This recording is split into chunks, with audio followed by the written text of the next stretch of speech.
Hi there everybody, this is Oliver the Gamer Tree, and before starting this video, I want to thank you all of you, for subscribing, for checking out. I recently reached 10 subscribers, which is not a big number, but this is something for me, so I want to thank you for this, and yeah, now that this is out of the way, after my LP, I thought that I should do a review about this. And about this game, and I thought I could share my thought on this game with you, and maybe you'll like it. So without further ado, guys, this is my review of Metal Arms. And it's Glitch. Yes, his name is Glitch. Anyway, they look at the chip itself, and then we got a really great introduction of what happened in the past. It explains that there was an ancient civilization named the Morbot lying in the core of an iron star, the name of the planet itself, and at the surface we have the droid that explored the ore of the planet to construct great things like big structures and, well, advanced technology. But there was also a doctor named Dr. Exavolt that wanted to push droid technology. So we begin to make experiment, and His experiment went terribly wrong. An horrific explosion destroyed his lab and resulted in the creation of a powerful sadistic military bot known as General Corrosive. so because of this, there's only one city left for the droid named Droid Town, led by Colonel Alloway and his rebels to hope to win against the Mills. So once you wake up from your treatment, the Mills suddenly begin to attack the mines. What a coincidence! And because of this, you must seal the mines before they can steal all the ore and discover the location of Droid Town. You're kidding me. So once you seal the mine, the Mills suddenly begin to make their way through Droid Town and destroys everything. After kicking every single mill butt in the city, there's just one that narrowly escaped his destruction. Vlax. You're kidding me. And trust me, you want to kick his butt for half of the game. But anyway, you must retrieve this chip because Vlax has now the location of Droid Town as well as the pass for the Morbot Gateway, which lets you access to the Morbot City underneath the surface of Iron Star. Not only that, but Krongs that tag along with you for about half of the adventure reveal to you that after some search, you find out that they want to use the ore for a space station. Foreshadowing. After just a bit of progression, you finally meet up with Vlad. Finally! He was so annoying! And he was kind of douchebag too. But you finally meet up with Vlax and you can literally kick his bucks.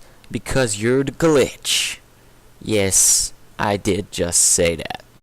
So once you get back to town, your Colonel Alloway said to you that the chip was used for the Morbot Gateway, like I said earlier.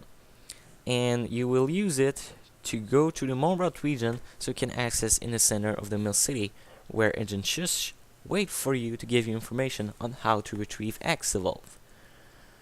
Okay, first off, if Agent Shush already knew the location and he's already there, why is the Colonel telling me to go to the Morbot region? Secondly, I know I'm a kick-ass warrior to pass through all of these obstacles so far, but still, I mean, why do I have to go through all of this crap just to retrieve Exavolt myself, when it's clear that Agent Shush could do it itself? But anyway, when you finally reach the end of all of this Morbot crap, you finally meet up with Agent Shush, and instead of telling you where is Dr. Exavolt, he tells you about a spy factory that you need to shut down and take the chip from it. Wow, you know what, guys? Next time, don't rely that much on shit. Plus, I'm here for Exavolt, not for the spy factory. And you already knew about it. Why didn't you do it yourself? So, as you might guess, you go and retrieve the chip in the spy factory as well as completely disassemble this factory. But that's not it. Instead of going and see Shush again, instead they tell you to retrieve information from another agent in the ruins called Agent Gush.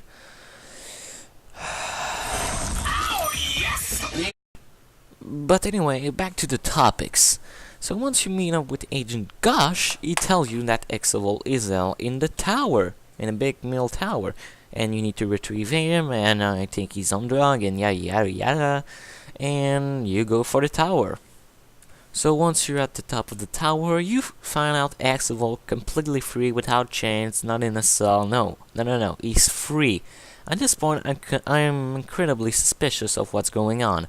First up, he's a total weakling. Secondly, he escaped from all these guards that I have to fight through? Okay. So you escape with him and get back to Droid Town. So we begin to talk with Colonel Alloy, and then suddenly a big plot twist on you.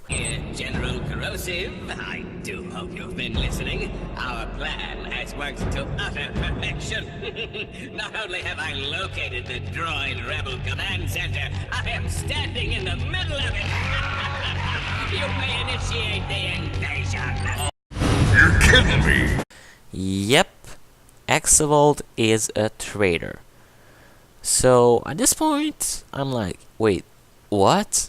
What make him change his mind? Why will he ally himself with General Corrosive? Well, the game never explain or never tell us why, but I guess it's for personal purposes. And I call this stupid. Why they don't give us reason or a backstory of what why made Axel change his mind.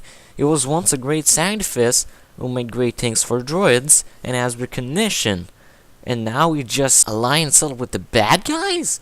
Why? So Axel will call invasion upon Droid Town, and well, you get captured by a trooper in the fight, and after this, well, you're a puppet in a coliseum, and you must fight to the death till you die.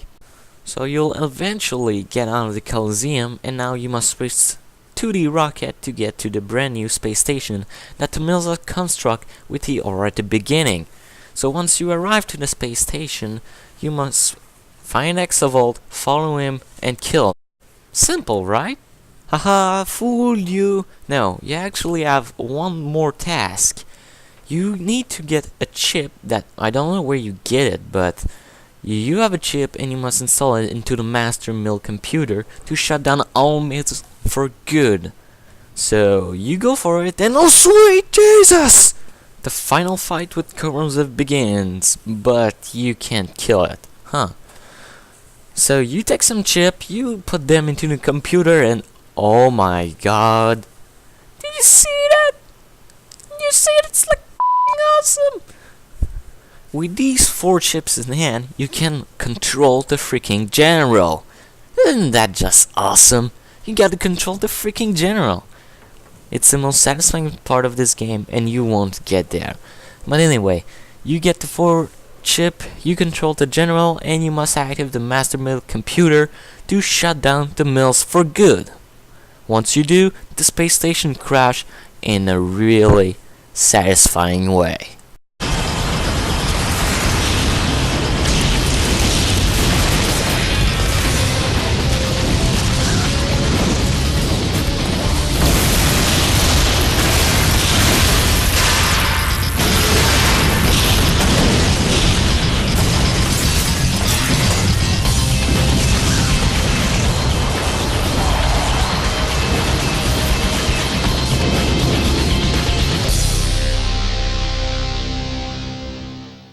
With that out of the way, the real final fight with Corrosive is on.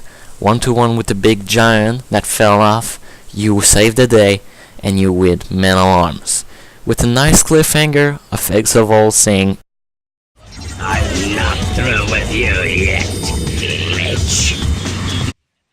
oh boy. Okay, overall the story isn't bad. I'm just saying that it's keeping me way too much out of my main objective, and I think it lacks a lot of details. Okay, story's out of the way. Now it's time for the good stuff! Presentation-wise, I think this game is pretty dang good at this. The graphics are not mind-blown, but still pretty dang good, considering it came out with games like Halo. Its detail, I love that they put attention to it. The character model are pretty dang good. However, I'm so delighted you could join me. Dr. Exavolt? You're supposed to be trapped. the lip syncing is horrible and it does feel pixelated at times. The music in this game, oh, the music, it's just pure awesome. Just listen to this music.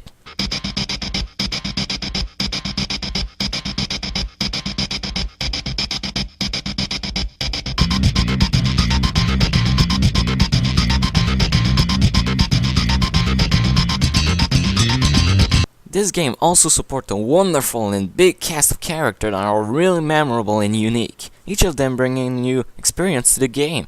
For example, there's Krunk, like I said earlier, who's just swear all the time. There's also Slush, which is, and there's also Gush. All of them are pretty dang awesome character, and they will stay in your head forever. Overall, the presentation is pretty dang good. Now let's move on to the gameplay. When I first got this game, I was kinda suspicious. I hated the shooter to begin with, but I ended up liking the game.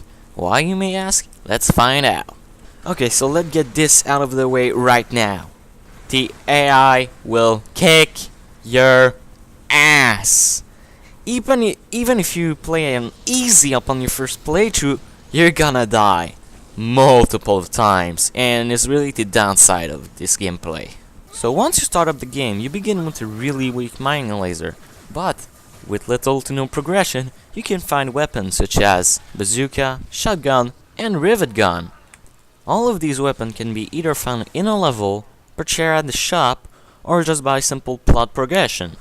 Each weapon can be upgraded 3 times, exception the grenade and the flamethrower, but that doesn't matter because at the end game, you'll be an extremely big badass of doom. With these weapons, you can also get temporarily power-up, such as double attack spray, and a shield also has a speed-up boost. On each and every single level, you can also find many secret chips that will help you to unlock bonus content in the multiplayer section of this game. With all of these great weapons then, there's one of them that I want to talk about. It's the controller. This weapon is pure awesome. It allows you to control every single enemy. Not only that, but it also upgrades its health and armor, so you can strike harder and strike with their own ally. That's pretty dang awesome, and this is why it sticks out for me. This game contains a total of 41 levels, each of them bringing their own unique content and style. But because the AI is so broken and hard, it's pretty tough to get all around these levels. Luckily, you have unlimited amount of life, but it's still kind of frustrating. Another thing that I like about this game, it's because you have such a vast arsenal of guns and weapons, you can have different playstyle. You can sneak, you can destroy, wreck things, control, and it really adds a lot of replay value on how you're gonna play your next playthrough. Also, once you finish a level, you can simply go to replay level in the menu and choose the level you want to replay, because if one annoy you, you can directly skip it, which also adds a lot of replay value like I said earlier. Now let's talk about the boss fight, shall we? I've got only one word for them, and one word only. Suck!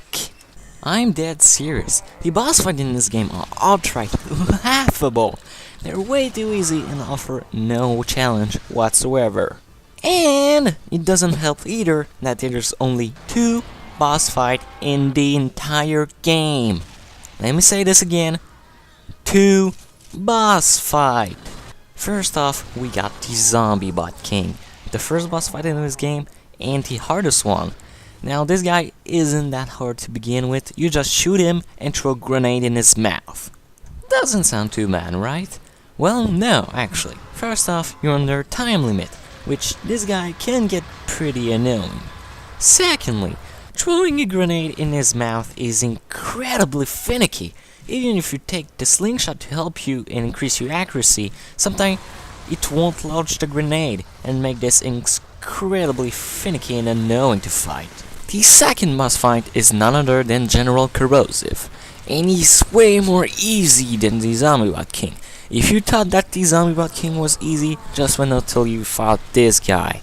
You only gotta shoot him until he's down and hope he doesn't crush you. That's it. The controls does feel pretty natural for this game, and the only thing that I can think of to criticize the controls are the fact that I can't switch direction in midair, which can lead to some pretty cheap death, which will make you restart from your last checkpoint just because you missed a single jump. And all that just because you keep your momentum in midair, which means that your ass is going forward until you hit the land. The double jump does help a bit, but when you do a double jump and you want to get back, well, you're most likely gonna step then near in your track.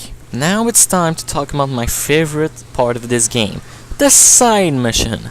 Well, not technically side mission because you must do them in campaign anyway, but anyway, you control an optional character such as Mother, Slosh, you get the gist, and it allows you to control this specific ally in a specific stage, which leads to some very fun action. They help tremendously this game, because after a while you just get bored of playing as Glitch and see that you can play as multiple optional character. This make the game much more rich. Plus, you got infinite ammo, which you can lead to some very fun action. I mean, you can be an outright man. Most of these stages are short, but hell are they fun. Oh yeah, in this game also have multiplayer that is pretty dang good. Go and check it out if you have a friend, unlike me. And at last but not least, fun and really helpful glitches, as well as tons and tons of secrets. Well, what else can I say? It's a fantastic game for all three consoles that we know as the GameCube, PS2, and Xbox, and I think it truly shines in gameplay. It has a fantastic gameplay, kinda frustrating at times, but still pretty dang good. You really feel satisfying when you kill something. Yes, true, I think the stories suck, but the presentation and gameplay makes it up for it. So get it now. You can get it for $5 or $10. It's really affordable. You won't be disappointed. Well, that's it for now, folks. I hope you like it. I hope you give me your own opinion. Leave that in the comment section down below. Don't forget to like, comment, like I just said. Subscribe if you want, that'd be nice. And then continue to watch my video if possible. Also, there's a Facebook page named We Want Metal Arms 2. I truly wish a sequel for this game, and go and like that page too if you want. Now, if you excuse me, I'm gonna play Metal Arms.